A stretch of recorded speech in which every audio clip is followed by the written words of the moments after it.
Ja paar sõna ka Liis Kollest. Liis on siis ooperilavastaja, ta on õppejõud ja ta on ka muusika- ja teatriteadlane, teatriuurija, kes on siis oma hariduse omandanud Tartu Ülikoolis Eestis ja ooperilavastajaksi õppis Berliinis Saksamaal, on ennast ka korduvalt täiendanud Saksamaal ja nüüd on meil siis õnn olnud näha tema lavastusi Eestis juba pea kõigis muusikalavastustega tegelevates teatrites ja institutsioonides.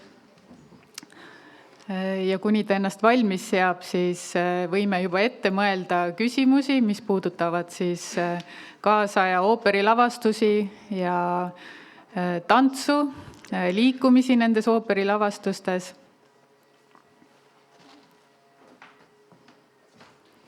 Nii, aga tundub, et Liis hakkab valmis saama. Lava on sinu.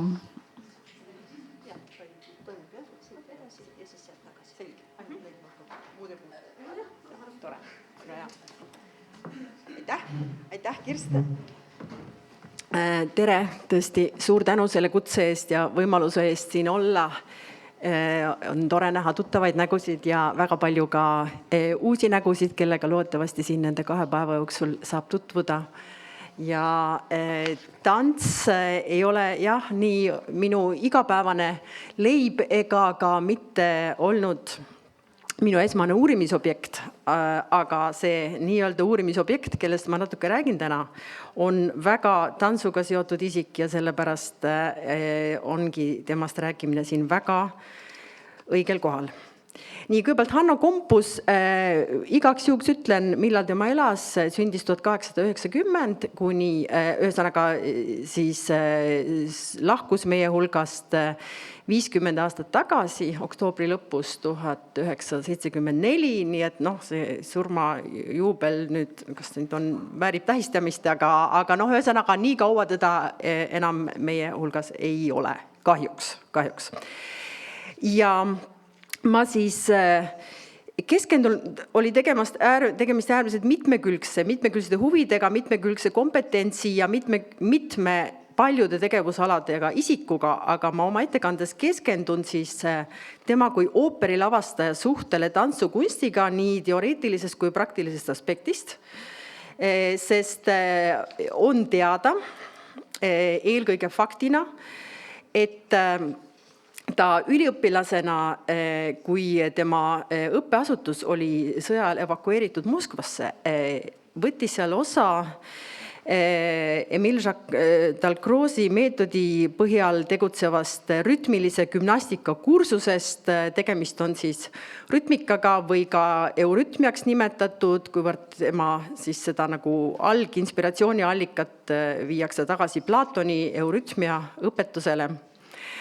Ja sellest ajendatuna avaldas ta 1916. aastal artikli rütmi osa kasvatuses elule ja taidele, millel ka peatun põhjalikumalt. Ja Moskvas avastas ta Moskva kammerteatri, mis oli vähemalt tollal, tuleb mainida tollal, tema sellise teatri ideaali kehastus ja mis oli just lühidalt selle kammerteatri eripära, et kui mujal naturalistlikus teatris, mis oli tollal küllalt valitsev ja muidugi Moskva kunstiteater oli ju tegelikult väga tähtis ja väga tuntud, aga vastukaaluks just nagu sellele sõna dominandile, nagu Kompus ise väljendas, keskenduti just teatrile omastele väljendusvahenditele, siis näitleja liikumine, hääl ka pigem nagu muusikalises, rütmilises mõttes, miimika, žest ja loomulikult ka kujundus ja kostüümid. Ja samuti tehti seal teatris pantomiime muusikasaatel. Selline žanr tänapäeval on suhteliselt tundmatu või vähemalt seda niimoodi ei nimetata. Ja ei ole erilist kahtlust, et võib-olla läbi mitme filtri, aga see kogetu jõudis ka tema hilisemasse teatritöösse. Ja enne kui ta ise hakkas lavastama, siis ta kirjutas arvustusi ja seal ta ka esitas nii-öelda oma teese või oma ideid, missugune peaks olema siis tegelikult ooperilavastus. Sellest räägime ka. et ta peaks eelkõige lähtuma muusikast ja selle vaimust, see tähendab siis muusika stiilist, karakterist, meeleolust. Stiil on üks sõna, mida on nagu peaaegu juba müstifitseeritud kompuse puhul, et see stiil on midagi nagu mingi sinilind, mida ta kõigest taga ajas ja kas ta selle kätte sai, aga vähemalt sündisid ikkagi väga kõrge kunstilise tasemega lavastused tänu sellele. Nii et lauljate liikumine peaks sarnanema tema meelest mitte funktsionaalse olmelise liikumise, vaid pigem tantsuga. Ja eriti muidugi vajab rõhutamist, et Eesti ooperi traditsioon tollal alles hakkas tekkima, mis tähendab seda, et publik oli eelkõige siiski nii-öelda koolitatud sõnateatri ja ka operettide peal ja neid ooperikatsetusi tehti niipea kui vähegi oli selleks jõudu ja võimalust. Aga need olid sellised rohkem natuke sporaadilised ühekordsed tegevused ja vahel oli tegemist ka külalisartistidega, et seal ei saanud nagu rääkida prooviprotsessist või sellisest terviklikust lavastusest. Ja see muusika rütmist lähtuv liikumine, mida ta nõudis, see oligi muidugi ka seotud just tema rütmika harrastuse ja ka tegelikult ta on ka kirjutanud ka just näiteks Ella Ilbakust, aga ka teistest tantsijatest, tantsijannadest väga-väga asjatundlikke arvustusi, nii et ta tõesti, ta praktiseeris hiljem ka teisi tantsusuundi veel ise. Ja loomulikult üldse tantsu kohalolek Estonia ooperimajas süvenes ja sai täiesti süstemaatiliseks siis, kui Rahel Olbrei, kes oli ka kompuse abikaasa, aga ma usun, et mitte tänu sellele ei kutsutud teda Estonia ballettmeistriks, vaid tal olid ikkagi väga erilised kvaliteedid, muu hulgas see, et ta suutis ühendada siis need kaks nii-öelda võitlevat poolt, siis selle balleti, mis võis kohati olla väga kivistunud ja tolmunud, aga mida ka ju püüti uuendada, ja siis selle vabatantsu või plastilise tantsu, mida mõnikord ei peetud üldse professionaalseks ja mida ju võiski harrastada ka ilma professionaalsele lavale pürgimata, aga et ta just püüdis need ja seda muidugi ütlevad tantsuurijad, kui palju seda õnnestus seda kokku viia, aga vähemalt sellega oli ta väga, väga eriline. Nii, aga alustuseks teeme ühe lihtsa harjutuse.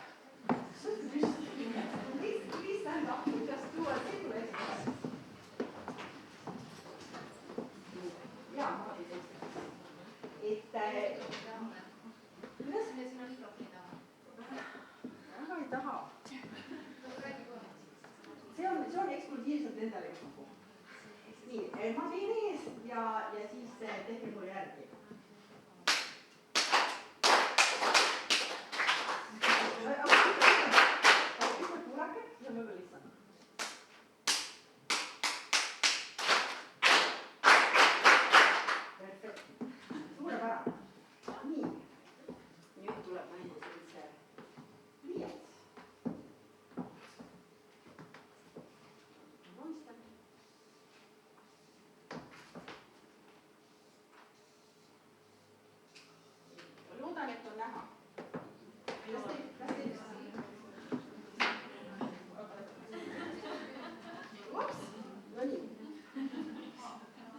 Kas sellel võib olla midagi pistmist sellega, mida me just tegime?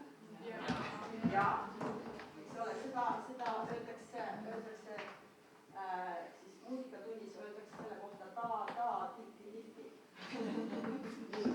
Aga kui ma teen niimoodi, et ma hoopiski teen samm, jooksen, siis tegelikult mida ma praegu teiega teen, on see, mida ma kogesin 6-aastasena muusikakeskkooli ettevalmistusklassis.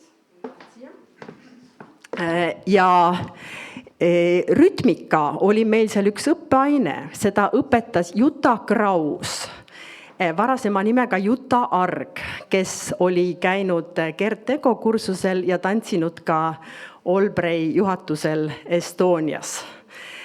Ja alles väga palju hiljem jõudis minu teadvusse, et ajalugu on elav ja on tulnud üle põlvkondade meile ja et meil tegelikult oli väga haruldane privileeg sellest osa saada. Sest huvitav oli see, et te võite istuda, aga võite ka seista, sest tegelikult on seista päris tore ja te võite ka reageerida, näiteks teha eurütmiliselt mõne asja peale. See kõik on väga hea. Et sellega kahjuks rütmika piirdus muusikakeskkoolis. Ja ma isegi internetist leidsin midagi sellist, et õppeaine nagu rütmika oleks nagu olemas ka olnud hiljem või on praegugi, aga siis toimetuleku koolis, mis on siis mõeldud lastele, kellel on erivajadused. Ja minu meelest peaks olema igas koolis, sellepärast, et meil on liikumise suhtes on meil kõigil erivajadus, kes just ei oma õnne sellega oma õpingutes või töös tegeleda. Ühesõnaga, muusikakeskuses läks asi edasi nii, et me võib-olla esimeses, teises klassis veel korraks tõusime püsti solfeggio tunnis. Aga edasi läks see, mida ma sinna maalisin. Ma olen siin istuvas positsioonis, täpselt nagu siis, ja siis see oli siis see. Et no, see oli siiski natukene motooriline tegevus, aga minimaalne, selles osales väga väike osa kehast. Ja tegelikult muusika kui selline jõudis meie juurde aina rohkem läbi selle, et on olemas tollal siis paberiks, sinna on midagi trükitud, siis see info sealt läheb mulle pähe ja siis ta, ütleme, kui ma mängin klaveril, läheb mulle kätesse, kui ma laulan, läheb mulle suulihastesse, aga kõik muu keha ja muud lihased selles enam ei osale. Ja huvitav oli ju see, et meil oli olemas ka liikumisega seotud õppeaine, kehaline kasvatus, aga seal ei mänginud muusika mitte mingisugust rolli. Meie õpetaja oli niivõrd moodne, et kusagil päris lõpuaastatel ta hakkas meiega tegema aeroobikat.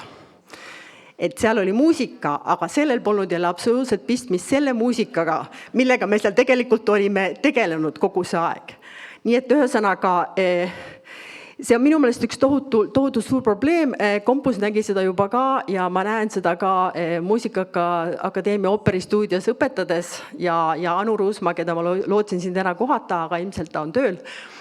Temaga on meil olnud ka väga pikad diskussioonid ja mõtleme, et kuidas me saame seda vähest aega paremini kasutada, et ikkagi lauljate töö ei käiks, eks ole, eelkõige pea kaudu, vaid et keha osaleks juba õppeprotsessis.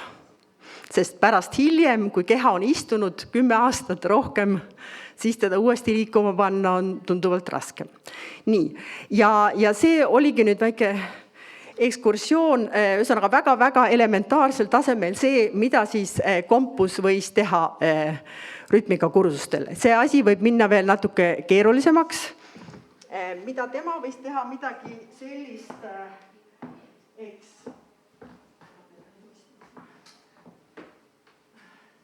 Kui meil need on nüüd veerand noodid, eks selles tegelikult on saab jagada kumbki nendeks 8-ndikudeks ja siis ma saan teha sellise asja, siin läheb ju väga alla siin.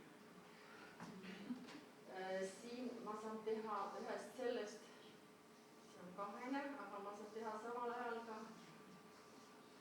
3. Meil on duool ja triool. Ja siis jällegi muidugi elementaarne, aga üks täiesti kindel asi, millega nad tegelesid, oli, et me teeme seda ajutistada organisatsioonides. Aga siis, kui me teeme niimoodi, et me näiteks jalad teevad seda 3, aga käed teevad samal ajal 2. Jah? Et seda võite ka proovida.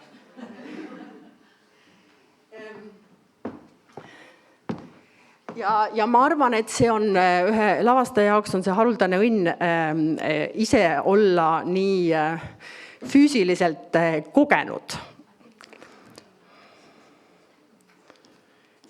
nii, ja siin ilmselt paljudele on see raamat on tuttav, see ei ole küll Kompuse tsitaat Maailm on sündinud tantsust, aga väljaandja Hando Rullnel on kindlasti midagi sellega mõelnud, et ta on aru saanud, kui tähtis osa tantsul on olnud Hanno Kompuse ka mõttemaailmas, kuivõrd see on Eesti mõtteloo sarjas. Nii, ja siin on siis see mainitud artikkel ja see pilt, mida me näeme siin all, see pärineb siis Helleraust, kus sama mainitud Jacques Dalcroze asutas ju kooli ja kus ta siis, ühesõnaga tegemist oli ju tegelikult muusikuga, kes just tahtis kogu keha hõlmavat süsteemi muusika õppimiseks ja ühtlasi laiendas seda ka liikumise, tal hakkas see palju rohkem veel meeldima, ta tahtis lavastada, lavastaski, see pärineb Glucki Orpheuse ja Euridike ooperi lavastusest. Siin on ilmselt täiesti äratuntavalt näha, et tegemist on allilma siseneva Orpheusega, keda püüavad takistada fuuriad. Ja seal on veel täiesti vapustavaid pilte, olete võib-olla näinud seal nendest tohututest treppidest, mida mööda sööstavad üles meeletud liikumiskoorid. Neid on nii kurb vaadata, et ma lihtsalt ei pannud, sellepärast, et ma tean täpselt, mitu trepiastet saab ehitada Estonia lavale, et rõdust vaatajatel ei oleks ülemiste pead ära lõigatud, nii et sinna tundub, et ei ole nii pea lootust jõuda. Aga ühesõnaga Kompuse jaoks oli siis just, et see rütm eelkõige nagu harmoonilise isiksuse kujundamise teenistuses. Ta siin tsiteerib artiklis väga palju Jacques Dalcroze'i, aga ka sellist autorit, kelle nimi on Bücher ja jõuab ka Platonini välja ja ütleb, et mõte, tunne ja keha peavad olema üks ja mõtteid, mis ei leia kehalist väljendust, ei ole üldse mõtet mõelda. Ja tänapäeval me teeme midagi muud ja ma pean ka ütlema teie lohutuseks, et ega Kompus ise ka tegelikult ei jäänud nii radikaalseks. Et seda, mida ta siin püüdles, seda tegelikult ei saanud päris kätte. Nii, lähme edasi. Nii, siin on siis näha sellest mainitud kammerteatrist üks näide. Ühesõnaga, siin on muidugi Aleksandra Eksteri nii-öelda kubistlik lavakujundus, oli suur rõõm, oli siin paar aastat tagasi Ukraina kunstinäitus, siis oli ka Eksterit ja oli ka veel selgus, et oli veel päris palju neid teisi, kes tegid kubistlikku lava. Ja siin on näha just poos, žeste, ja ka valgusel, mida muidugi see foto praegu ei anna edasi, aga ka valgusel oli väga suur osa. Nii, ja nüüd siis jõuame siis ühe Kompuse arvustuse juurde. Ja tegelikult selle arvustuse pealkiri oli see, mis oli eelmisel slaidil Unistus ooperist. Ja alles alapealkirjas oli Eugen Onegin, nagu tol oleks ole saksa eeskuju järgi Eugen öeldi Eugen Onegin Estonia teatris. Ja siin on näha siis esimeses vaatuses koori, siin on näha rahvariideid, rahvane, siin on näha puid, eks ole, selliseid kahemõõtmelisi. Ja ühesõnaga Kompusele ei meeldinud seal õieti mitte miski. See oli Alfred Sälliku lavastus ja tegelikult seda peeti tohutuks kokkuvõtmiseks tollal, et üldse Estonia teater sai Jevgeni Oneginiga hakkama. Aga Kompus, ta ei olnud veel verinoor, aga ütleme, et oli ikkagi nagu oma sellises nagu kujunemis või küpsemis, ta õppis ka päris kaua, nii et kuigi ta oli siis umbes 30-aastane, aga ta oli veel ka selline mässumeelne ja ühesõnaga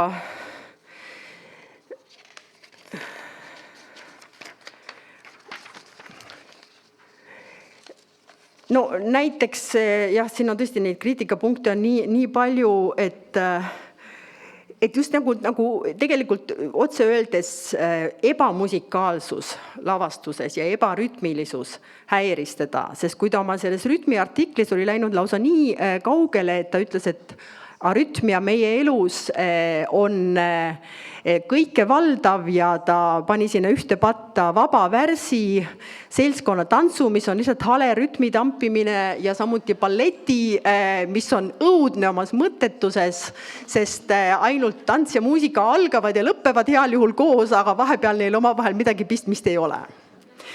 Ja et see Sälliku lavastus ka ei teeninud nagu eriti paremaid hinnanguid. Ühesõnaga, ma siin tsiteerin, et on just rääkinud sellest, et Mari Möldre, kes oli väga tore sõnalavastuses, ei sobinud oma näitlemisstiili poolest ooperisse sugugi. Ja ütleb, mäng ooperis on palju lihtsam, suurejoonelisem, detailivaesem kui kõnedraamas ja haavavalt mõjub, kui üleliia mängima hakatakse. Ärgu tehtagu ühtegi ülearust, muusika tempost ja rütmist mitte tingit liigutust. See mõjub elavuse asemel distsiplineerimatusena. Näiteks koori käitumises oli liiga palju asjatut kibelemist loomulikkuse taotlemiseks. Ei ole vaja, et oleks loomulik, on vaja, et oleks kunstiline. Ja selleks on vaja kontsentreerida, stiliseerida. Ja siis see kohe jäme eksimus muusika vastu oli see, et kui koorinumber oli lõppenud, orkester oli järelmängu lõpetanud ja juba algas uus Tatjana stseen, et siis ikka mingid koorimarjulised seal noppisid veel lavaserval. Et no seda võib ju teha teadlikult muusika vastu ja võib ka teha, et nad unustavad ennast sinna noppima, aga ilmselt see siis oli juhuslik ja ei olnud kompose jaoks kuidagi moodi põhjendatud. Nii et siis kust tulebki see ettekande pealkiri? See muusika nägeliseks tõlgitsemine. Ühesõnaga, siin ta pakub nagu kompromissi artiklis. Me lepime sellega, kui teie ei suuda muusikat nägeliseks tõlgitseda, aga tingimusel, et teie mitte mängima ei hakka seal ja siis, kus ja kui muusikas sugugi ja midagi ei ole. Nii, ja nüüd vaatame, kuidas tal siis endal välja tuli. See mul nägi natuke teistmoodi välja, aga no ükskõik. Ühesõnaga, see on nüüd siis kompuse enda Eugen Onegin, mida ta lavastas 1926 ja 34. Ja ma ei tea ka, miks seal on see duellisseen ja see on läinud negatiivi. See on päris huvitav. Ühesõnaga, muidu on kujundus ja seda lausa topelt. Midagi on juhtunud. Väga müstilised lood. Aga ühesõnaga, siin te näete, et siin on Albert Vahtramäe kujundus välja arvatud see duellisseen, kus esimesest lavastusest võeti Tuurandi lavapilt. Et siin on näha hoopis teistsugust, eks ole, seda maali, sellist impressionistlikku maalitehnikat, kus nad seal oma püstolitega seisavad. Ja muidu on, eks ole, Vahtramäel oli see huvitav, et kuidas nagu seal Pisiksel Estonia laval siis saavutada avarust ja ruumi, et mitte ehitada terve maja, vaid detail sellest, et mitte terved puud, nagu olid seal enne, vaid osad. Ja noh, siin me näeme, eks ole, tegelast, need on muidugi jällegi, eks ole, see ettekanne väga hästi nagu juba jätkab eelmisi, et need on need poseeritud fotod. Aga siin me näeme näiteks keskel, siin näeme Olbrei seatud sellist rahva tantsu, mis on siis seotud selle viljalõikuse lõppemisega. Et ühesõnaga, see üldmulje on väga korrastatud ja isegi selline nagu kuldlõikeline. Et nagu sellised natuke antiiksed. Ja no ühesõnaga, tehnika ja mina. Et sellised kodus mul nägis. Ja, täpselt. Et minu arvutis nägi see teistmoodi välja. Aga ilmselt see on tegemus selles, et me oleme siin tõesti nende samade negatiivide lähedal.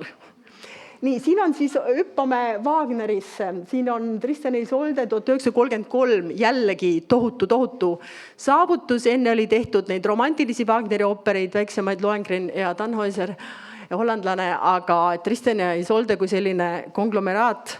Ja seal ta jällegi ütles, et peab olema mäng täiesti teistsugune, kui, eks ole, kui see Oneginil, siis ta lähtus sellest enda lüürilised stseenid, aga siiski igapäevaelust, siis siin ei ole midagi tegemist enam igapäevaeluga, siin on monumentaalsed tegelased, kes põhiliselt seisavad staatilistes poosides ja draama toimub muusikas.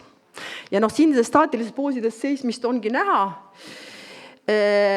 Ja kõik on ilusti oma kohtadel. Tristan Tüüri ääres, nagu ta ütleb, eks ole, et ta ei saa tulla Isolde juures, peab Tüüri hoidma, nii et ühesõnaga, et kõik on väga korrastatud. Ja jällegi see, et see laevapuri hajub kuskil, et tegelikult tegelased tunduvad küllaltki väiksed, kuigi nad on need monumentaalsed Wagneri tegelased. Aga siin on üks väga tore foto, see on siis Meelot, kes on tõstnud mõõga Tristani vastu. Ja kas ta nüüd täpselt etendusel seda poosi võttis, see on väga kaunis ja väga mõjub sätituna, aga samas on sellest sellist asümmeetriat ja dünaamikat, mis natukene lõhub seda kompuse muidu sellist kreekalikku sellist väga sümmeetriat ja kuldlõikelisust. Ja siin on siis näha ka selliste žestide ja pooside näidet siis Isolde ja tema seltsidaami Brangeene juures. Ja mis ei ole muidugi nüüd nii väga tantsuga seotud, aga ma pean ütlema neid fotosid vaadates, et Wagneri lauljad olid kõik väga heade figuuridega. Et selles mõttes nad võisid olla liikuvad, et nad võisid tegelikult neid plastilisi poose ja žeste ja tõesti kõike väga peenelt teha, kui nad olid nii-öelda selleks võimelised või kui neil jätkuks selleks mahtu, sest kompus ise pidi revideerima oma ideaale üsna ruttu, sest ta nägi, et teatri argipäev on midagi muud. Prooviaeg on lühike, inimestel on palju tegemist, nad jõuavad vaevalt oma partiid ette valmistada ja siis on päris huvitav, 1930. aastal on tal sellised väiksed aforismid muusikalavastusest, kus ütleb, et mitte iga rütmi ei pea liikumises väljendama ja kus ta näiteks läheb seda teed, kus ta ütleb, et aariad ja sellised reflekteerivad ansamblid võiksid olla täiesti staatilised, sest seal ei toimu, et kui ei ole välistegevust, siis ei pea ka inimese keha laval mitte midagi tegema ja peaks andma draama üle muusikale. Nii, nüüd on sellega ilmselt minu aega ammendatud, et õnneks me ei pea hakkama võitlema YouTube'iga. Ma tahtsin näidata võrdluseks midagi, et kas sellest, kuivõrd näiteks Heili raamatus on nii ilusti räägitud sellest, kuidas Albright traditsioon on kandunud üle ja seda oli veel aastakümneid hiljem ja kuivõrd kompus juba tollal, eks ju, oma seda sinilindu ikkagi sugugi kätte ei saanud, siis ei olnud sealt ka tegelikult väga midagi üle kanduda, nii et need näited, mida ma oleksin näidanud, oleksid võib-olla pigem tõestanud seda, et ikkagi on vaja rütmilist plastiliselt koolitatud ooperi näitlejat, aga see ei tähenda, et ta on 100% tantsija, 100% laulja, nii nagu ta ei saa olla 100% laulja, 100% draamanäitleja, vaid see peaks olema täiesti eriline just selleks ette nähtud koolitus. Suur aitäh!